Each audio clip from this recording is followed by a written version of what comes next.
अस्सलाम वालेकुम। मेरा नाम बाबर अली है तो मैं पकौड़े समोसे का काम करना हेला शहर के नाल नवा पुल है। नवे पुल के उत्ते ठीया लाया तो छोटा जहा आसरा ठीया लाया छोटा जहा तो बारह 200-400 रुपया सेल होंगी है। महंगाई के खर्चे भी नहीं पूरे होंगे।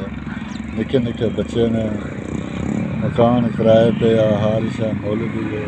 बालन 700-800 मन बालन ते कोई हालात चोखे डाउन हुए ने।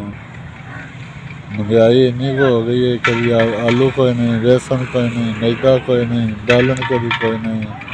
कुली है तो मेरी वो डिगन डाई है। छत उके कोई नहीं, उत्ते कखा कन्ना की छत पाई है वो डिग पैंदी है। बारिश आती है पानी जरा बिच आ जाता। बच्चा जो बंदे खलोते ने खान पीने वाले समोसा पकौड़ा लैन वाले वो उंज नस जाते हैं। कोई समझ नहीं आती हालात जी। छत देख लो, छत के थले मैं खड़ा वा, हालात इन्ने औखे हो गए हैं। छत भी टुट भज गई है।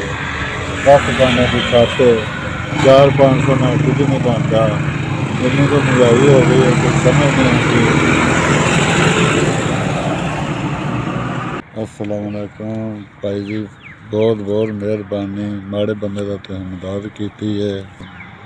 नमक मिर्चा घ्यो आलू प्याज बालन वगैरह ना लिया के मैं अपने बच्चों की रोजी जी मेरी बनती रहेगी। थोड़ा 4000 रुपया मेरे को आ गया है। थोड़ी बहुत बहुत मेहरबानी। तो अल्लाह पाक तुहानू चोखा दे, इन्ना को दे जेह्दे तुहानू कमी ना किसी शै दी आवे। साडियां दुआवां ही ने। माड़े बंदे का तुसीं एहसास करदे हो। अल्लाह पाक तुहानू मक्के मदीने हज कराए, उमरे कराए। अल्लाह पाक तुहाड़ियां किसी शै दी कमी ना आवे, तुहानू किसी शै दी थोड़ ना आवे। साडियां दुआवां ने गरीब बंदे दे तुहानू अल्लाह पाक चोखा दे, इन्ना को दे कि जेह्ड़ा तुसीं हर बंदे की खिदमत करो।